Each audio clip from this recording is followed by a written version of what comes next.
Olá, boa noite, professor Carlos, maestro Manfredo, professor Diego. Então, agora eu vou conduzir esse segundo momento do nosso bate-papo. A segunda pergunta que a gente imaginou, que a gente gostaria de trazer para vocês, é a respeito da interação. A interação dos educandos, a interação dos coralistas, entre si e em relação aos maestros, aos regentes, ao professor.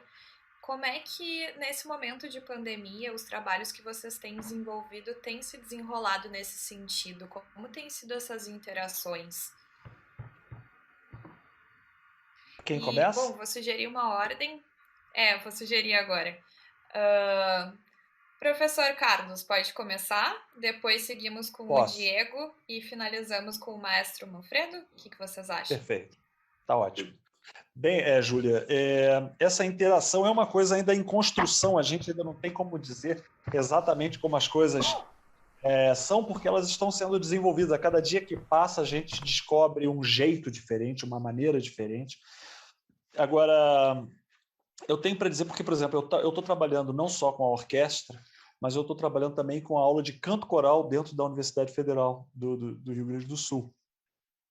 E não é uma coisa simples, até porque a gente tem que estar muito bem embasado de como a gente vai conduzir a coisa e saber realmente expor e conduzir o trabalho de uma maneira clara para todo mundo, porque é uma outra forma de relação. Né? A nossa relação é uma relação de ensaio e simplesmente nos tiraram o ensaio. E agora?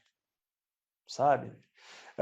E engraçado que, por exemplo, com a orquestra, né, eu vou falar um pouco sobre a orquestra, nós temos aí uma situação onde eu tenho que entregar uma gravação, né, eu tenho o trabalho dessa maneira, eu estou entregando gravações da regência, com cliques para ajudar depois na edição, e a gente faz um estudo prévio. A partir do momento que eu entrego o gestual da regência com a obra na cabeça, né, a gente tem que reger em silêncio muitas vezes. Né, isso aconteceu com o Alberto Nepomuceno, a serenata, e com uma outra serenata depois de Vassili Kalinikov, né, um compositor russo que a gente fez a serenata dele. Entregando isso, depois a gente discute com a orquestra, né, a questão de arcadas, a gente discute a questão de interpretativa, a gente traz algumas discussões sobre o porquê que está usando por que está usando determinados gestos. Então, isso está sendo até muito interessante, porque são coisas que às vezes a gente não pode falar dentro de um ensaio, porque a gente às vezes começa a transformar o ensaio numa aula. Né? No meu caso, as coisas se misturam, né? Tem que se misturar.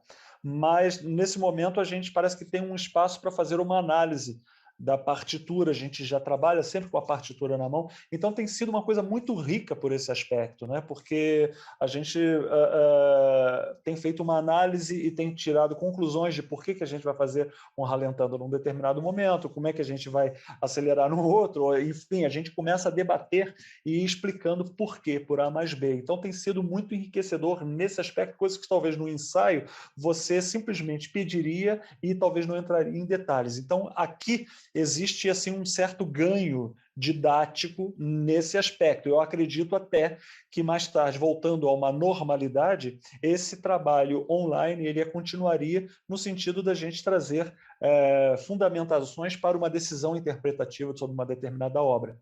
Então, não seria só uma relação de fazer e a orquestra vir atrás, mas de estimular para que a orquestra pense junto o que nós vamos ou não vamos fazer. E uma coisa muito interessante é que a gente vê o seguinte: o músico ele deixa de tocar em grupo e ele começa a tocar como solista. Você, a orquestra que for, o coro que for, entendeu? Ele toca como solista. E aí? Só que existe uma outra questão, quer dizer, quando a gente fala toca aí, né, só como solista, sempre bate aquele desespero. E um outro palavrão que não pode falar para músico é gravando. E a gente está trabalhando justamente com essas duas questões, toque sozinho e gravando, sabe? Mas aí tem um outro aspecto, que o músico ele tem o poder sobre a sua própria gravação. Ele tem um aparelho que às vezes é um aparelho deficiente, como o professor, desculpa o nome, o Diego, né? Diego. Exatamente, o Diego falou, a gente vê a casa do músico, a gente invade, né? Então, por exemplo, isso é uma situação complicada. Então, tem esse aspecto que é um pouco constrangedor, sabe? Às vezes o cara está morando no lugar, está com a cama atrás, está de repente com a parede descascando. Isso são coisas que acontecem na nossa casa, sabe? Enfim, mas ele tem o poder dessa câmera, de uma certa forma, a gente sempre aconselha botar na frente de um guarda-roupa e vamos embora, bagunça o guarda-roupa para a gente mexer nisso aí, entendeu? Então, ele, de uma certa forma, ele só vai liberar a gravação quando ele se sentir à vontade. Entretanto, o que acontece? Essa prática faz com que ele pense muito sobre como ele está tocando. Então, eu tenho visto muitas coisas boas acontecendo, muitas gravações dos nossos músicos que estão vindo com um índice muito satisfatório e com uma reflexão muito profunda, porque ele só libera a gravação que ele acha que ele está seguro. Às vezes também tem uma outra questão, ele entra num surto, né? Porque nunca fica bom. Tem isso também. Mas isso está fazendo parte de um processo onde tem o poder sobre esses dois palavrões, né? De tocar solo e gravando. Ele tem esse poder sobre isso. Né? Então, com base nessa questão, eu tenho estimulado também e tem tido assim, um certo sucesso, estimulado os músicos da orquestra a fazer música de câmara. Até porque me dá um refresco. Enquanto eu estou preparando outras coisas e a gente está editando e a gente está fazendo todo aquele trabalho que é demorado, uma pré-produção, enfim, ele está fazendo também música de câmara. E isso está ajudando bastante. Então, essa inter-relação deles, essa relação deles com o aparelho, né, está sendo estão sendo novas descobertas. Né? Então, está sendo assim então, tem várias coisas para a gente poder pegar disso aí e ter como aprendizado, né? E está sendo surpreendente, sabe? Poxa, super interessante isso, né? Esse ponto da reflexão mesmo, essa nova situação em que a gente se grava, em que a gente está sozinho tocando, dispara outra forma mesmo, né? De se relacionar, de fazer parte de um grupo, de tocar junto, porém separado, né? Muito interessante isso que o senhor trouxe, professor, sobre a reflexão, né? Refletir mais o seu tocar e estar mais atento aos detalhes. Sim. E os aspectos positivos e negativos disso, né? Porque às vezes acaba sendo talvez um pouco mais frustrante nos momentos de perfeccionismo, de não, mas ainda não tá lá, e quando tu tá tocando junto, foi, né? É isso, chegou o momento ali, tu tocou e Sim. A coisa aconteceu, né? E não querendo me alongar muito, Júlia, mas existe uma questão que o próprio músico ele entende qual é o corte do que ele gostaria, da perfeição que ele deseja e qual é, sabe, o que ele pode para aquele momento. Isso é uma situação que coloca o músico para ter a decisão do seu próprio tocar. Eu vou liberar isto aqui. Quando ele fala, eu vou mandar este vídeo, ele está respondendo por um resultado final e que está vindo com muita crítica, mas está vindo também com uma certa tolerância e fala, isso faz parte de um processo. E muitas vezes o maior inimigo do músico é ele mesmo, né? Então, com isso, ele começa a refletir sobre talvez até o mal que ele faz para ele mesmo. É uma situação nesse sentido, né? Caramba, eu me identifiquei muito com essa fala, mas muito. Quem nunca, eu tenho né? sentido isso também. Uhum, com certeza. Muito obrigada, professor. Não sei se o senhor concluiu. Concluiu? Concluí, claro. Maravilha, obrigada. Então, Diego, professor Diego, o que tu tem para nos dizer? O professor Carlos estava falando e eu estava lembrando daquela brincadeirinha do 1, 2, 3 travando, né? Que é quando a gente vai gravar. Uma vez eu gravei um negócio com um produtor que ele sempre falava isso, assim, né? Porque todo mundo grava e sai achando que foi horrível, né? Tu entra na sala para gravar e aí ele dizia, tu tem que achar a tua melhor execução gravando, que não vai ser a melhor execução quando tu tá tocando sozinho, relaxado, então tem que acostumar com isso. E aí, emendando daí, né, daí das nossas, acho que a minha experiência, assim, com esse novo momento, eu acho que vem muito ao encontro, assim, disso, porque eu trabalho de uma maneira que é muito da coisa prática, assim, com os meus alunos e geralmente em todas as minhas vivências musicais, como músico, assim. E é uma coisa que nasce muito da interação, assim. Eu sempre gostei mais de tocar em grupo do que de tocar sozinho, assim. E nas minhas aulas, quando era presencial, era muito comum eu chegar na aula, sentir algum feeling da turma e fazer outra coisa do que estava escrito, assim. Mas, assim, muito comum mesmo, assim. Então, e isso era muito legal, assim, né? De é importante ter o teu planejamento e tal, mas às vezes tu vê para onde a coisa está indo, assim. Eu trabalho com criança e quando tinha presencial, agora também eu tenho um projeto que é com os alunos mais velhos, né, com os adolescentes. E às vezes, sei lá, eles chegam com a música que tá tocando no rádio agora na cabeça que eu nem sei qual é, mas eles só falam daquilo, a gente, vamos por esse lado, então vamos sentir isso. E agora tem essa certa formalidade, né?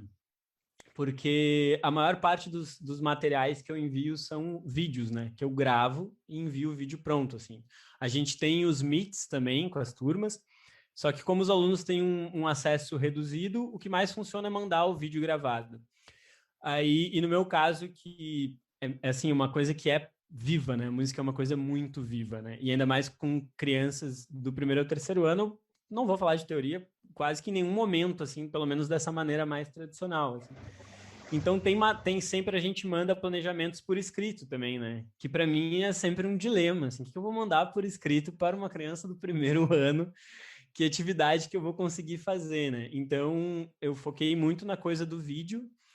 E aí, ao mesmo tempo que tu consegue assim explicar melhor, entram outros dilemas que o vídeo não pode ser muito longo, porque também a criança no celular, ele não vai prestar atenção por muito tempo e tal, e também daí consome muitos dados, a maior parte das famílias acessa por 3G e tal. Então tu tem que ser muito direto, muito objetivo, e explicar de uma maneira muito nítida aquilo que tu quer. E isso é muito difícil, assim, tu tem que comprimir todo um conhecimento, e aí tem essa coisa que, para mim, foi, acho que, assim, uma das coisas mais que agregou trabalho, assim, tipo, que eu sinto que eu trabalho muito mais à distância, porque eu tenho que ficar regravando, e volta, e penso o roteiro de novo, e não, isso aqui não, sabe? E na aula, às vezes, é uma coisa que tu vai olhar e vai dizer, faz assim, ó. E aí tu vai fazer um gesto, e aí resolveu, assim. Só que no vídeo não, né? Não tem essa interação, tem essa limitação. E para o meu perfil de trabalho, no caso, que é uma coisa assim muito prática, assim, foi um grande, acho que está sendo um grande aprendizado, assim. Até quando o professor Carlos estava falando, eu estava pensando nisso. Eu acho que tem coisas que vão ser ganhos para gente, assim, né? Tipo, eu acho que eu estou aprendendo a me expressar melhor como professor, porque eu tenho menos tempo, porque eu tenho um recurso que ele é mais escasso, assim, de passar a informação. Então, eu acho que isso é muito legal, assim. Se a gente consegue achar coisas positivas desse momento, talvez seja isso, assim. E eu acho que também para os alunos, claro que daí é um recorte menor ainda, mas para os alunos que conseguem se adaptar a esse momento, e alguns conseguiram mesmo com equipamentos escassos e tal, é muito legal para eles, assim, porque sei lá, a gente está num momento que muito se fala de globalização, que todo mundo tem acesso a tudo e tal, e não é exatamente assim que funciona, né? Então, quando o aluno consegue realmente participar dessa interação e fazer um vídeo que tem ali 20 alunos numa tela pequenininha, todo mundo cantando a mesma música, e eu fico olhando e às vezes eu fico pensando, mas essa qualidade tá muito ruim, porque é um monte de som de celular, daí tu soma tudo, não importa o quanto tu comprima, fica um monte de ruído. Mas para eles é muito legal. Para eles é uma coisa que, sei lá, eles viram nas redes sociais, eles viram na TV, eles viram esse tipo de vídeo que fizeram, sei lá, à distância com atores da Globo. Então eles conseguiram participar disso. Então tem uma vitória, eu acho, também, assim. E eu acho que para a gente foi difícil essa adaptação, para eles foi muito mais ainda, né? Então, tem essa coisa até que a gente discute muito na escola, né, com os professores, que é a coisa do horário de trabalho, né? Tem aluno que me grava, me manda vídeo às 11h30 da noite, assim, que daí o pai chegou e é do trabalho, ele conseguiu pegar o celular, tem aluno que me manda no final de semana, e aí também quanto mais rápido tu responde, mais tu engaja o aluno, e claro, né, entra no outro dilema, né, que também a gente se deixar ficar trabalhando o tempo todo, assim. Mas eu acho que tem isso, assim, tem isso dessa coisa de tu ver esse esforço também de, no caso, assim, do público que eu atendo, assim, né, que são alunos de periferia, assim, mas de querer participar e de querer se incluir, assim, nesse mundo tecnológico que, assim, é vendido que é uma coisa para todos, assim, e tal. Então, eu acho que tem essas pequenas vitórias, assim, tanto para a gente como educador, assim, de achar maneiras de conseguir se expressar de uma maneira mais objetiva e eficiente, como também tem essas ferramentas que alguns alunos conseguiram ter acesso e, apesar de tudo, conseguem gravar lá e aí passam por todos esses processos que a gente, como músico, passa também, né? Daí grava, daí acha que tá ruim, daí não quer mandar, daí tu tem que convencer, não, mas manda o que tu conseguiu fazer e tal. Que guardadas as proporções, assim, tipo, é bem parecido, assim, com o que eu passo quando eu vou gravar um negócio para mandar para alguém, né? Pois muito interessante, Diego, as coisas que tu trouxe, esse dilema da surpresa e do sentir, né, quando a gente está reunido presencialmente. Esse dilema não, essa característica, né, do encontro presencial, de tu poder perceber o que está rolando, mudar um pouco o que tu tinha planejado, fazer uma coisa diferente, né. Eu sinto bastante falta disso também, fico pensando, mas super interessante também conectar isso com novas habilidades, né? Desbloquear novas habilidades para nossa vida. Ter que ser super sucinto e ao mesmo tempo super claro, né? Numa explicação, mandar um vídeo. Esse negócio dos vídeos também não podem ser muito longos, é toda uma nova etiqueta, né? Um jeito novo que a gente está vendo de como que a gente faz para interagir com os educandos, né? Muito interessante, obrigada pela tua resposta. Então, seguimos com o maestro Manfredo? Ok, é super bacana de estar ouvindo o Carlos e o Diego falando sobre essas questões todas, né? Na verdade, quando começou a pandemia, eu tive a impressão de que seria algo mais rápido. Tive a impressão de que, em questão de 2, 3 meses, a gente estaria com tudo resolvido. E, na verdade, já passa de mais de ano e a tendência é que ainda vai demorar até que a gente volte a uma certa normalidade. Então, quando começou o trabalho começou os problemas da pandemia, tinha as gravações com a orquestra, que a gente precisava entregar algum material, mas o coro sinfônico ele praticamente parou, né? Porque a gente estava tão acostumado com a atividade presencial e que era meio inviável a gente fazer qualquer tipo de ensaio. Até que chegou num momento em que as coisas não aconteciam e eu pensei assim, eu preciso manter esse grupo unido, preciso fazer uma atividade com eles, apesar de a gente estar com esse problema grande. Que, na verdade, eu tenho a sensação clara de que nós estamos no meio de uma guerra que tem destruído coisas de maneira absurda, mas também tem servido como um momento de reflexão e de reestruturação de algumas coisas dentro da nossa vida. E o que aconteceu com o coro, inicialmente nós teríamos apresentação durante o ano passado do Requiem de Verdi, que é uma obra que demanda muito do coro. Em especial, alguns trechos que são a capela, que são mais difíceis, a questão de afinação, porque a orquestra entrega a nota para o coro e depois o coro canta vários compassos a capela e volta depois com a orquestra entrando de novo, e a afinação tem que ser perfeita. Então eu pensei assim, como nosso concerto pela frente, vamos trabalhar esses trechos que são um pouco mais perigosos, para quando a gente voltar no presencial, a gente consiga fazer. Bom, foi a primeira experiência de gravação de vídeo para muitos do coro, né? Então, recebi retornos assim, tipo, maestro, como é que vocês me deixaram cantar no coro sinfônico?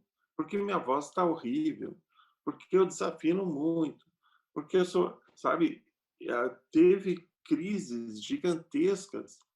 Além do que, eu acho que o cantar é talvez a profissão de músico que exponha mais a essência de cada pessoa, né? Porque ela está tendo que colocar a sua voz a serviço da arte, né?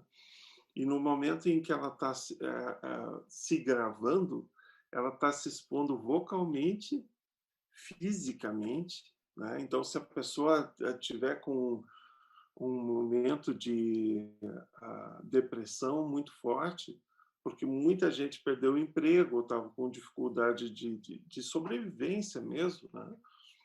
E aí tu diz, não, pessoal, vamos gravar um vídeo, olha só que ideia bacana. E aí a pessoa se grava e vê que está saindo um som horrível, que é causado muito pelo equipamento que a pessoa tem, né? A pessoa está sozinha. No coro, ela tem os colegas do lado que dão um suporte, e o coro, principalmente o coro nosso da OSPA, ele não é um coro profissional, mas que tem uma responsabilidade profissional, porque está atuando junto com a melhor técnica que nós temos no Estado. Então, eles têm uma cobrança bastante grande da minha parte, mas também pela própria comunidade. Assim, a expectativa de resultado é muito alta. Então, quando fizemos esse primeiro vídeo, algumas pessoas simplesmente desistiram. Falaram assim, eu não consigo. Outros se empolgaram e acharam muito interessante essa forma, e nós demos uma assistência através de videochamadas por WhatsApp, coisas assim, de fazer um ensaio individualizado com cada um. Só que o coro da OSPA tem 80 cantores, ou seja, se passa muito tempo, né, fazendo essas atividades. Então, a professora de técnica vocal dava uma assistência individualizada de técnica vocal, e eu ia trabalhando com pequenos grupos de 2 ou 3 pessoas para auxiliar no aprendizado da música. Mandava a MIDI, mandava o playback para que eles pudessem gravar em cima. E para esse vídeo, eu decidi eu mesmo fazer a edição de áudio, uma coisa que eu nunca tinha feito assim em casa, né? E aí descobri um programa chamado Audacity. Estava tentando fazer aquelas edições, mas eu penei assim um monte, né, para conseguir fazer as correções que eu precisava. E em função da pandemia, então, acabei investindo em programas melhores, né, de computação, o Final Cut Pro, também o Logic Pro X, como programas para eu conseguir fazer edição. Mas tudo isso eu não conhecia antes. Então, foi um período também de muito aprendizado para mim, porque eu nunca tinha mexido com esses softwares, né? No segundo e no terceiro vídeo do coro, eu disse assim, bom, participa quem gostaria, né? Só que como o pessoal está gravando em casa, daqui a pouco tu escuta o cachorro latindo, um carro passando, a vizinha gritando. Então, assim, até a gente conseguir limpar isso tudo, realmente é um processo complicado. Mas era muito bacana de ver a reação do coro e da comunidade ao escutar o resultado final. E eles ficavam assim, nossa, que ficou o vídeo, como tá legal, nem parece nós, será? E eu disse, bom, uma coisa é quando a gente está gravando sozinho, fora do ambiente de ensaio que a gente tem normalmente, onde tem uma acústica favorável, se tem um isolamento acústico também que propicia uma boa propagação da voz e um silêncio, né, que a gente precisa para poder fazer música.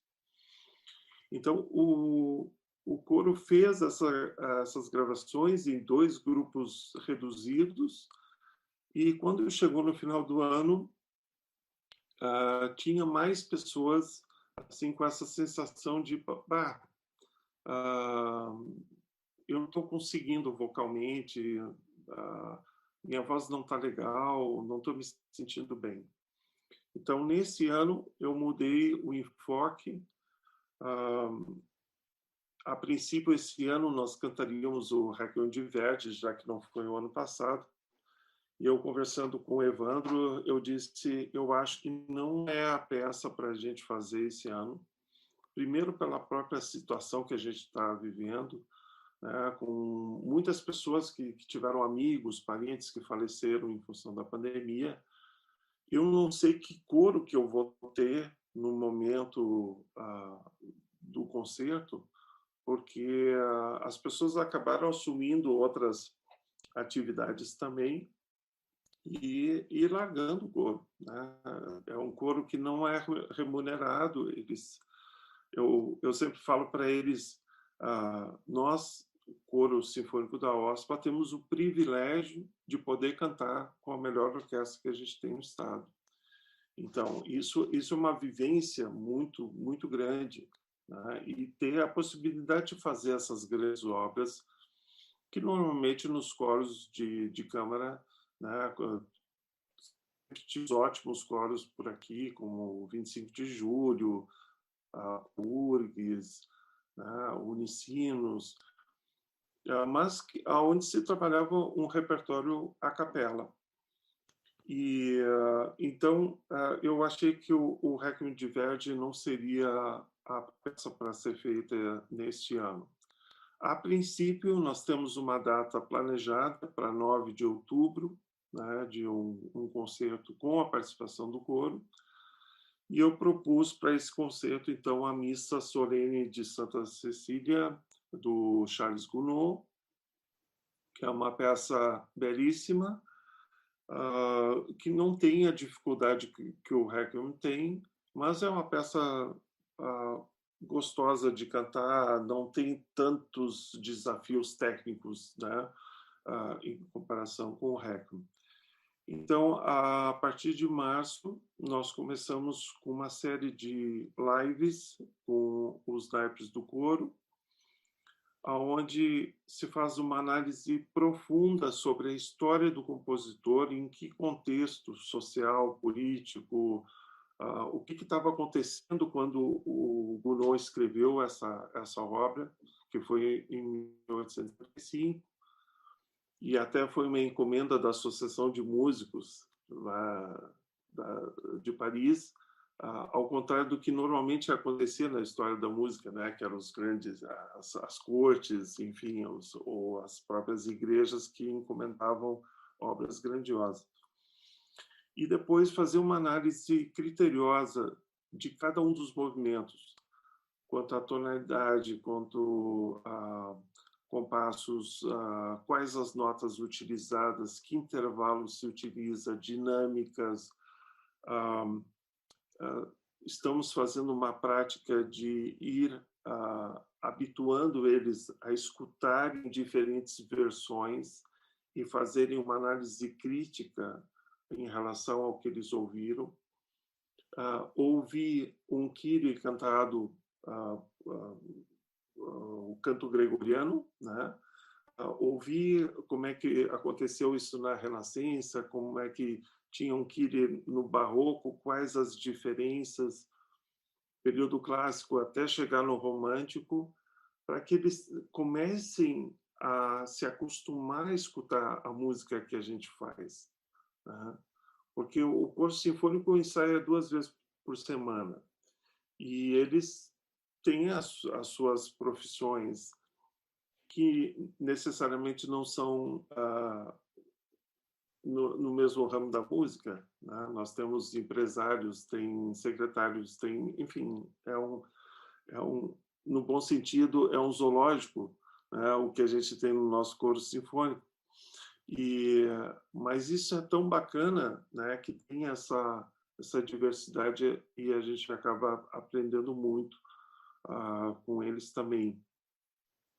O coro ele funciona muito nessa questão do social, né, do encontro, de estar presente, tomar o cafezinho junto, de uma certa balbúrdia, mas como faz falta. Como faz falta. Nesse formato, a gente tem feito então os encontros por vozes graves na terça-feira à noite e vozes agudas na quarta-feira à noite, com esses focos, né, que eu falei, e eles têm acesso então ao trabalho de técnica vocal com a professora Elisa Machado, para que eles consigam manter a sua voz em dia. Então, basicamente, é assim que a gente está tentando sobreviver nesse momento. E tem tido ótimos retornos, inclusive alguns cantores do coro que estão buscando aulas virtuais com profissionais de outros estados até, a nível de técnica vocal, e também já fazem 2 anos que o Conservatório OSPA tem oferecido o curso de teoria e percepção para os cantores do coro. Então, isso é um grande ganho, né? E vai acelerar, com certeza, o processo de aprendizado, né, dos nossos cantores daqui para frente. Então, assim, eu estou muito feliz porque a gente conseguiu, dentro do caos, achar algumas soluções que estão fortalecendo os nossos cantores. Bom ouvir isso, maravilha. Bom, muito obrigada, maestro, pela tua resposta. Sinto que esse momento exige da gente essa sensibilidade, né, de reparar o que tá funcionando, o que não tá funcionando tanto, perceber os caminhos que a gente vai traçando, né.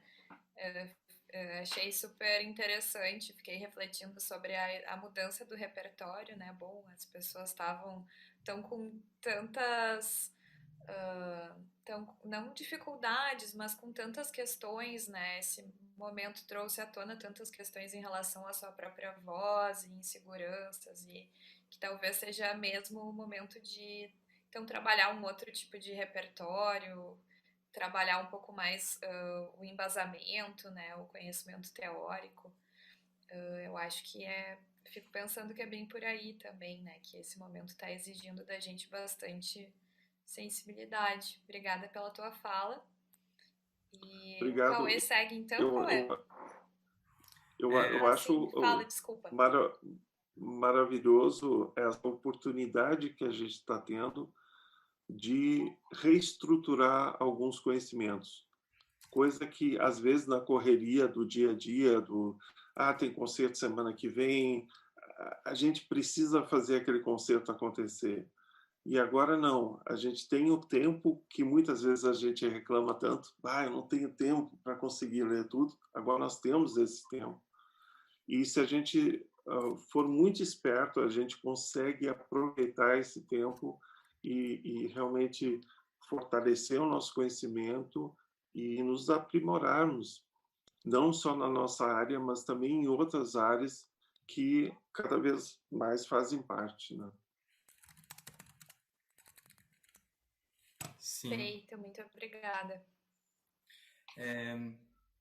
Eu também queria comentar, assim, algo que eu percebi na fala de todos, que é a resistência, a resiliência e a reinvenção, né? Que a gente acaba tendo que se engajar, né, com esses termos, assim.